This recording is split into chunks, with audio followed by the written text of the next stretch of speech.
Astaghfirullah Rabbal baraya.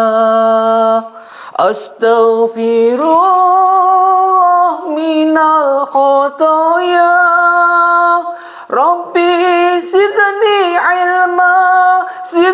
ilma nafi'a wa wafiqni amalan mabula.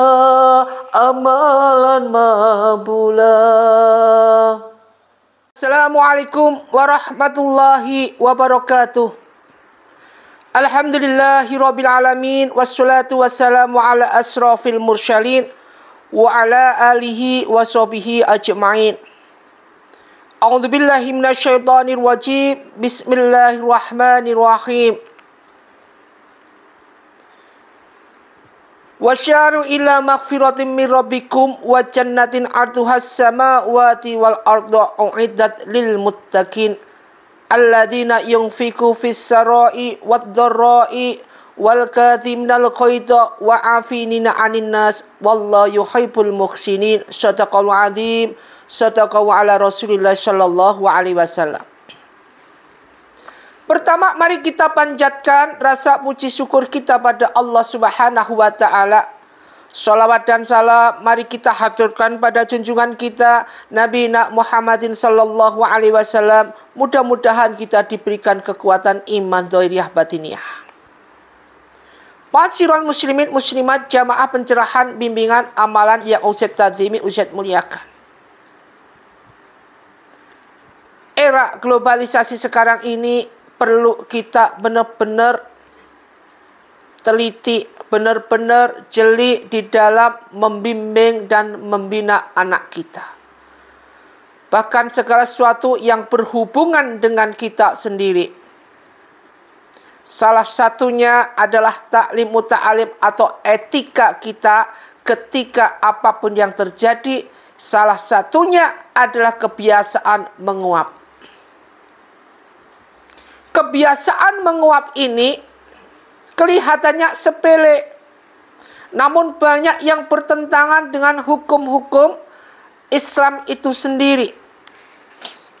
Karena menguap ini ada trik-trik yang digunakan iblis syaitan untuk masuk ke dalam tubuh manusia itu sendiri. Gunanya apa? Untuk menjerumuskan manusia, mengajak kita ke jalan neraka. Ma'asyiral muslimin muslimat rahimatullah. Disebutkan dari Abu Hurairah radhiyallahu anhu. Qala Rasulullah sallallahu alaihi wasallam, "Annallaha yuhibbul utasa wa yakrahu tasa'ub.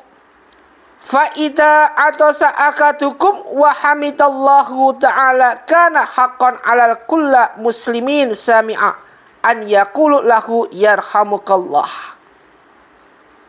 Sesungguhnya anallahu yuhibbut utasa, sesungguhnya Allah telah menyukai bersin dan membenci menguap. Jadi bersin, kalau istilah Jawanya wahing, dan menguap setelah kita bangun tidur atau kita mau ngantuk menguap. Apabila salah seorang di antara kalian bersin dan memuji Allah, maka wajib bagi setiap orang muslim mendengarkan untuk mengucapkan yarhamukallah. Semoga Allah merahmatimu. Jadi kalau ada orang bersin, ketika kita melihat orang bersin, apa yang kita ucapkan sama muslim? Yarhamukallah. Jadi kita tidak peduli itu siapa, asal bersin kita ucapkan aja yarhamukallah. Kemudian wa ammatsaqu fa innama huwa minasyaiton. Adapun menguap itu maka itu adalah dari syaitan. Jadi kita ngantuk. Fa idza tasa'a ahadukum falyarudu mastata'a. Apabila salah seorang di antara kalian menguap, hendaknya ia menahannya semampu mungkin. Fa idza akadukum idza ta'aba dha'ika minhu syaitan. Jika salah seorang di antara kalian menguap, maka setan tertawa karenanya. Hadis riwayat Bukhari 6223. Hadis ini menjelaskan begitu pentingnya kita menahan menguap. Makanya kalau menguap itu jangan asal dibuat. Kadang-kadang sering sekarang kita lihat apa yang terjadi. Anak kita bangun tidur, kadang-kadang kita sendiri bangun tidur, teriak aja asal menguap. Ada aturan-aturan etika di dalam ini semua. Dari Abu Sa'id Al-Khudri radhiyallahu anhu, Rasulullah sallallahu alaihi wasallam bersabda, "Idza tasawwaba akadukum fi sholati falyaqdim mastata'a fa inna syaitana yadkhulu." Idza tasawwaba akadukum fi sholati, jika salah seorang di antara kalian menguap dalam salat, falyaqdim mastata'a fa inna syaitana yadkhulu. Hendaklah ia tahan semampunya, fa inna syaitanu yadkhulu. Karena ketika itu sedang masuk. Jadi kenapa? Karena setan ketika itu sedang masuk. Ini di dalam sholat. Terutama apa? Aqimis sholah lituluki samsi ila ghosakil lail wal qur'anan fajri. Terutama sholat wal qur'anan fajri, yaitu sholat subuh. Innal Qur'anal fajri kana masuda, sungai sholat subuh itu disaksikan oleh para malaikat. Namun banyak sekali mereka menguap, nggak ditutup ini. Malah justru dilebarin. Ingat, ketika kita sholat, ini penting, ini dalam hadis riwayat Muslim 2995 ini dijelaskan tentang menahan menguap ketika di dalam sholat.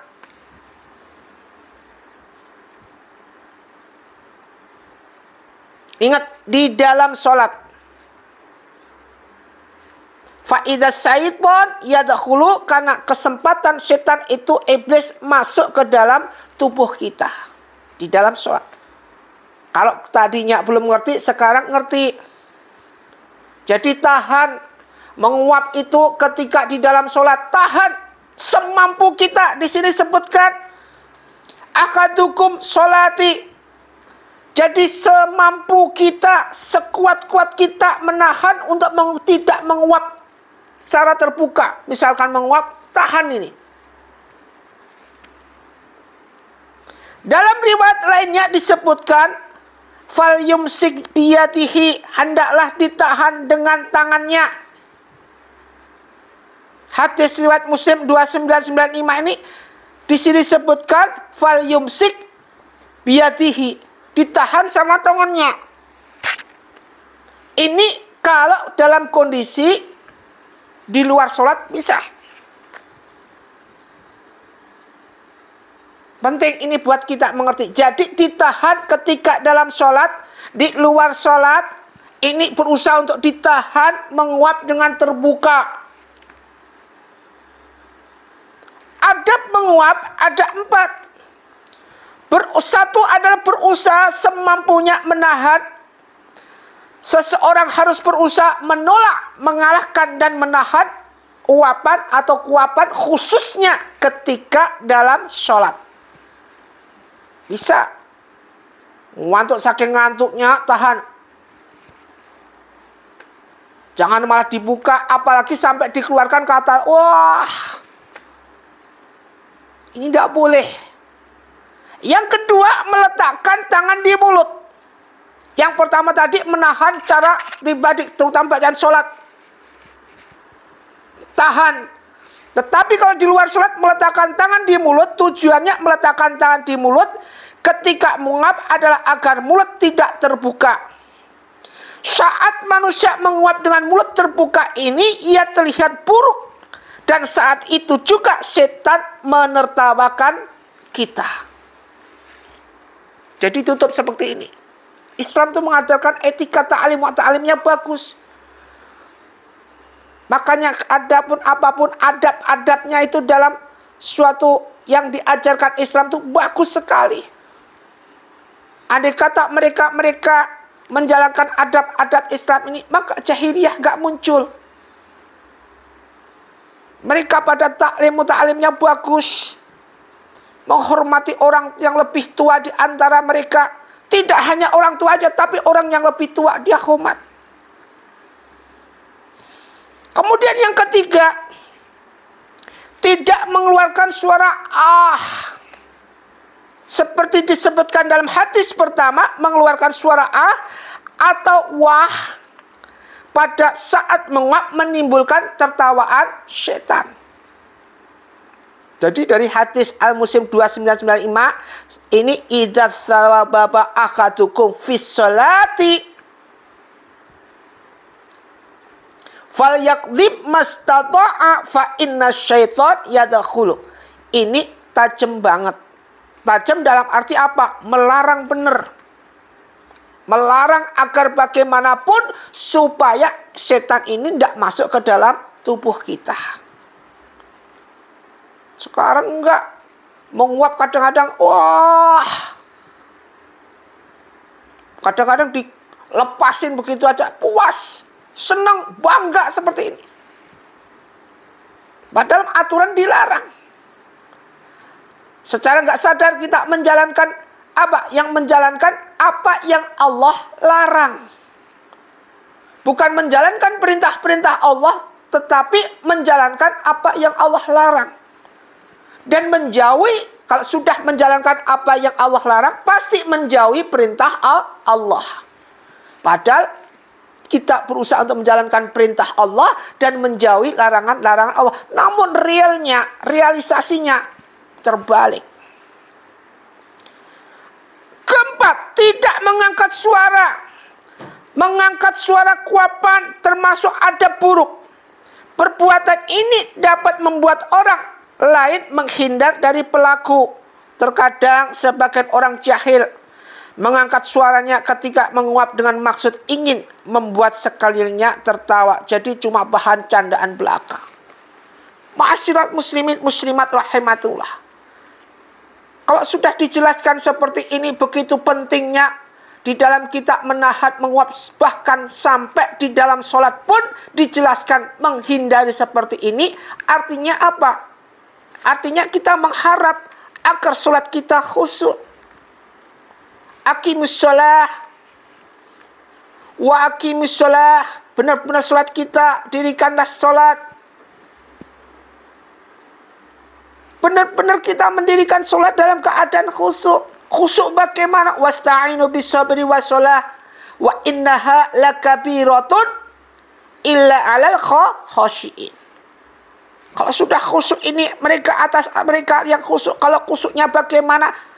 Allati yatunu annahum mulaku rabbihim wa annahum ilaihi raji'un. Menganggap kita kembali kepada Allah, cinta rindu pada Allah, cinta kepada Allah. Masa kita ketemu sama Allah dengan menguap? Makanya ada etikanya. Ketika kita sholat bicara pada Allah subhanahu wa ta'ala, menghadap dengan doa-doa kita pada Allah subhanahu wa ta'ala, hindari semua yang itu merupakan bukan adab-adabnya untuk berjumpa dengan Allah subhanahu wa ta'ala. Sama dengan ketika kita sholat, saking tergesa-gesanya, sholatnya kadang-kadang pakai sarung aja di sini.